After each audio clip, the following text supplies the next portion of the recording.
अब देख, दोनों के दोनों सुन लो कि ये जो चीज़ है ना, ये इन्वर्टर एयर कंडीशन का आउटडोर यूनिट है, ठीक है।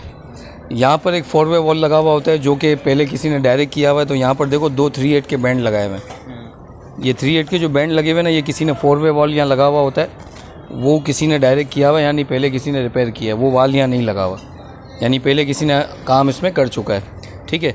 अब ये हमारे पास कंप्रेसर है।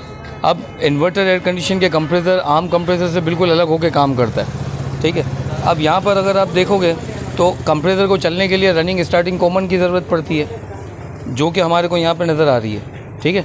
लेकिन अगर यहीं पर गौर करोगे तो यहाँ पर देखो एक और वायर निकल रहा है कंप्रेसर के साथ, ठीक है। तो कंप्रेसर के साथ वायर निकल रहा है। वैसे आम कंप्रेसर जितने होते हैं उनमें किसी में भी ये वायर नहीं होता, एक्स्ट्रा नहीं होता। इन्वर्टर कंप्रेसर के अंदर होता है। इसकी रीज़न्स है।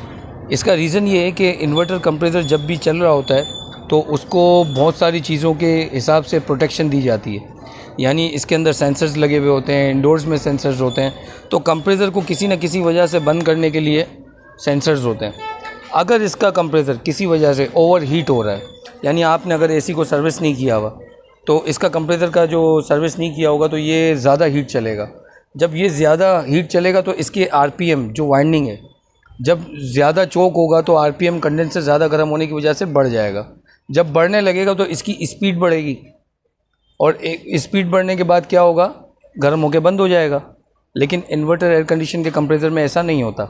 जब भी इसके आरपीएम बढ़ेंगे, स्पीड बढ़ेगी, तो इसके लिए इन्होंने इसके अंदर दी हुई है ये वायर, इसको बोलते हैं फीडबैक वायर बोलते हैं। इसका काम ये होता है कि इन्वर्टर कंप्रेसर की स्पीड कितनी स्लो है, कितनी तेज़ है। अगर वो कंप्रेसर के हिसाब से उस लेवल की नहीं है जो चाहिए, तो आपका ये फीडबैक वायर सर्किट को क्या करेगा, सिग्नल देगा कि आपका जो कंप्रेसर है वो सही काम नहीं कर रहा।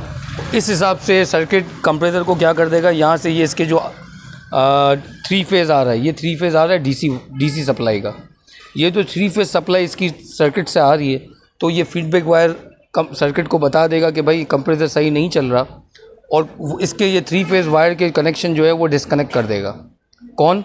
इसका जो मदरबोर्ड पूरा का पूरा बना होगा वो इसको बंद कर देगा।